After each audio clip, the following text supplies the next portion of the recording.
परभणी सामाजिक वनीकरण विभागाचा मोठा प्रताप, कागदावरच 11 लाखांचे रोपवन. विशेष वृत्त RTJ news channel Jintur. Special report संपादक रफिक तांबोळी. परभणी जिल्ह्यातील सामाजिक वनीकरण विभागाचा एक अत्यंत गंभीर आणि धक्कादायक कारभार समोर आला आहे. महाराष्ट्र शासनाच्या महात्मा गांधी राष्ट्रीय ग्रामीण रोजगार हमी योजना मनरेगा आणि अभिसरण योजनेअंतर्गत सन 2024 ते 25 मध्ये जिंतूर तालुक्यातील विविध भागात रोपवन कामांना मंजुरी देण्यात आली होती. मात्र कागदावर लाखो रुपये खर्च दाखवून प्रत्यक्षात मात्र झाडांचा पत्ताच नसल्याचे उघडकीस आले आहे. कागदावर 11 लाखांचा खर्च, जमिनीवर मात्र खडखडाट. विभागीय वन अधिकारी सामाजिक वनीकरण विभाग परभणी यांच्यामार्फत 20 मे 2024 रोजी या कामाचा कार्यारंभ आदेश जारी करण्यात आला था. या आदेशानुसार मौजे राजेगाव ते जोगवाडा दरम्यानच्या 2 किलोमीटर परिसरातील टॉपअप मॉडेल रोपवन कामासाठी तब्बल 11 लाख रुपये 13,591 रुपयांचा निधी मंजूर करण्यात आला होता. परंतु आरटीजे न्यूज चॅनलने जेव्हा प्रत्यक्ष जमिनीवरील वास्तव पडताळणी ग्राउंड रिपोर्ट केली तेव्हा अत्यंत धक्कादायक चित्र समोर आले. रोपे गायब, अनेक ठिकाणी एकही रोप लावल्याचे दिसत नाही. खड्ड्यांचा पत्ता नाही. झाडे लावण्यासाठी खोदलेले खड्डेही जमिनीत आढळत नाहीत. सुरक्षा शून्य. रोपांच्या संरक्षणासाठी कोणतीही जाळी किंवा सुरक्षा व्यवस्था केलेली नाही. पाण्याची वानवा. झाडांना पाणी देण्यासाठी कोणतीही सुविधा उपलब्ध नाही. कागदावरची झाडे पर्यावरण वाचवू शकत नाहीत. प्रत्यक्षात रोपवन झाल्याचे कोणतेही चिन्ह दिसत नसताना 11 लाखांचा निधी गेला कुठे? रोपे नसताना मोजमाप पुस्तके, मेजरमेंट बुक्स कशी भरली गेली? हा आता सर्वसामान्यांसाठी मोठा प्रश्न बनला आहे. तंत्रज्ञानाचा गैरवापर की अधिकाऱ्यांची डोळेझाक? सरकारी कामांमध्ये पारदर्शकता आणण्यासाठी जिओटॅग, फोटो आणि पिम्स प्रकल्प माहिती व्यवस्थापन प्रणालीचा वापर अनिवार्य आहे. कार्यारंभ आदेशानुसार पुढील नियम बंधनकारक होते. 1. काम सुरू करण्यापूर्वी जिओटॅग फोटो घेणे. 2. काम सुरू असतानाचे फोटो आणि व्हिडिओ अपलोड करणे. 3.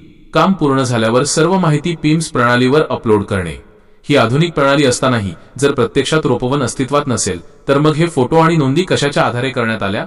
संबंधित अधिकाऱ्यांनी प्रत्यक्ष जागेवर जाऊन पाहणी केली होती का, की केवळ मजुरांच्या नावावर निधी लाटण्यात आला? असा संशय आता बळावला आहे. सामाजिक कार्यकर्ते संजय रामराव आडे यांचा थेट आरोप.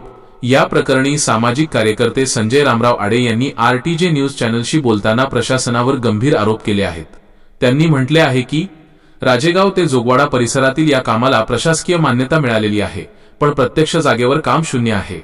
या संदर्भात मला वनीकरण विभाग, विभागीय वन अधिकारी कार्यालय हिंगोली या वरिष्ठ स्तरावरून चौकशीसाठी बोलावल्यास मी सक्षम पुराव्यांसह उत्तर देण्यास तयार आहे. संजय आडे यांच्या मुख्य मागण्या: या कामाची उच्चस्तरीय चौकशी करण्यात यावी. प्रत्यक्ष स्थळ पाहणी करून जिओटॅग व पिम्स नोंदींची कसून तपासणी व्हावी. निधीच्या खर्चाची चौकशी करण्यात यावी आणि दोषींवर कठोर फौजदारी गुन्हे दाखल व्हावेत. जिल्हा प्रशासनाच्या भूमिकेकडे सर्वांचे लक्ष. सामाजिक कार्यकर्ते संजय आडे यांनी असाही दावा केला आहे की सामाजिक वनीकरण विभागांतर्गत झालेल्या इतर अनेक कामांमधील कथित घोटाळे देखील ते पुढील काळात जनतेसमोर आणणार आहेत. त्यामुळे या संपूर्ण प्रकरणात आता शासन आणि जिल्हा प्रशासन काय भूमिका घेते आणि दोषींवर कारवाई होते का, याकडे संपूर्ण जिल्ह्याचे लक्ष लागले आहे.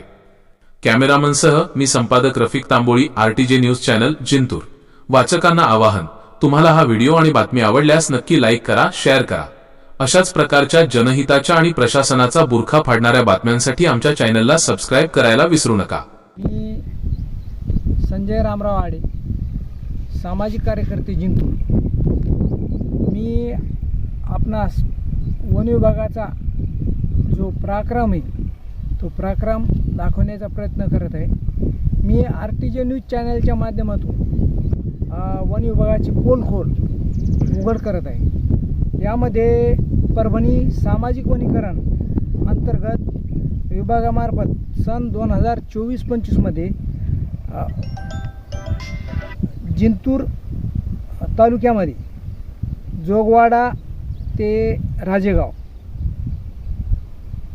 परिसरात रोपवनाची कामे तब्बल 11,13,591 रुपये खर्च करून 1,000 रोपाची लागवड केल्याची मान्यता, प्रशासकीय मान्यता डॉक्टर राजेंद्र पुंडलिक नाळे, विभागीय वन अधिकारी सामाजिक वनीकरण, ते सध्याला विभागीय वन अधिकारी हिंगोली येथे कार्यरत आहे.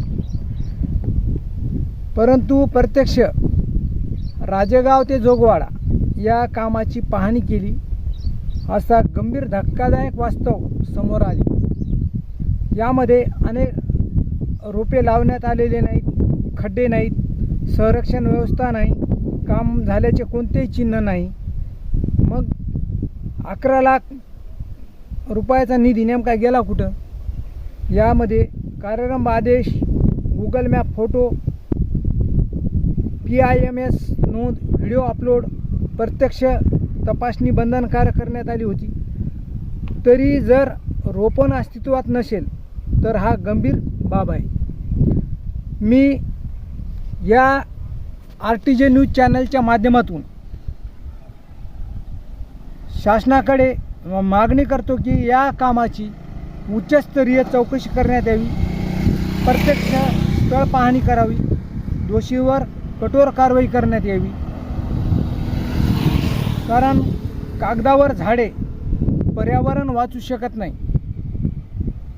आणि ह्याच पाठोपाठ सामाजिक वनीकरण, विभागीय वन विभाग यांच्या अंतर्गत जे कामे बोगस करण्यात आली, या कामाची पुढील आणखीन काही भागात मी अशा प्रकारची पोलखोल उघड करण्यास तयार आहे.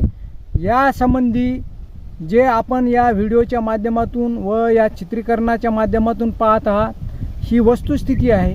आणि या चौकशीसाठी मी वन विभागाच्या कोणत्याही चौकशीला पुढे जाण्यास तयार आहे.